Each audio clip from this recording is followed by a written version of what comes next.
हर तरफ से, हर माननीय जनप्रतिनिधिगण के स्तर से इस बात को रखा गया और माननीय मुख्यमंत्री जी ने इसका संज्ञान लिया, माननीय नगर विकास मंत्री जी ने इसका संज्ञान लिया और कल हमारे को जो शासन से, नगर विकास डिपार्टमेंट से, विभाग से एक शासनादेश आया है, उसके क्रम में कई तरह के लाभ जनता को दिए गए हैं। पहली बात, अगर मैंने बहुत डिटेल प्रेजेंटेशन यहाँ पे करी, आप लोग सब मौजूद थे और उसका शासनादेश और एक प्रेजेंटेशन, एक पीपीटी फॉर्म भी हम आपको अभी शीघ्र ही उपलब्ध करा देंगे। पहली बात तो ये है कि जो स्लैब रिवीजन हुआ है वो अभी इस साल से नहीं, वो 1 अप्रैल 2024 से प्रभावी है। तो पिछले 2 साल में भी जो बढ़े हुए रेट से जिन्होंने जमा किया है उनको अगले 3 साल में 1 तिहाई करके समायोजन करके लाभ दिया जाएगा। तो जो रिस्पॉन्सिबल टैक्स पेयर है उसको लाभ मिलेगा, पहली बात।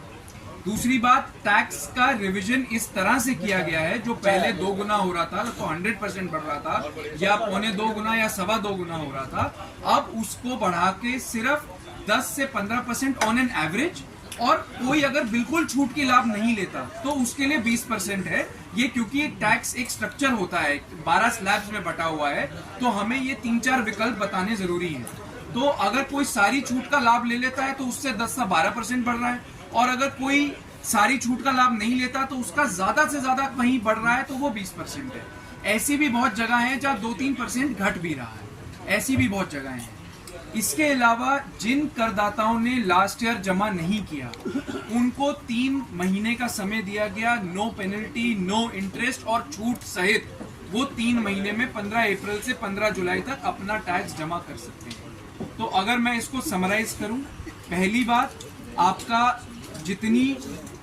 टैक्स का स्लैब था उसको रिवाइज कर दिया गया है। खास करके मैं उदाहरण के तौर पे अगर बताऊं तो जैसे वो 1 रुपए का या 96 पैसे या 1 रुपए 32 पैसे का 3.5 रुपए कर दिया गया था, उसको कम करके 2 रुपए 10 पैसे, 2 रुपए 11 पैसे ऐसे है, ताकि छूट का लाभ मिला के कहीं पे भी 10-15% ऑन एन एवरेज और मैक्सिमम 20% से ज्यादा ना बढ़े, पहली बात। दूसरी बात, जिन लोगों ने जमा करा है लास्ट ईयर उनको ये समायोजन अगले 3 साल में 1/3 पोर्टल में ही प्री फीड करके, ताकि उनको ना भागना पड़े, जोन में पहले से फीड करके पोर्टल से लाभ दिया जाएगा।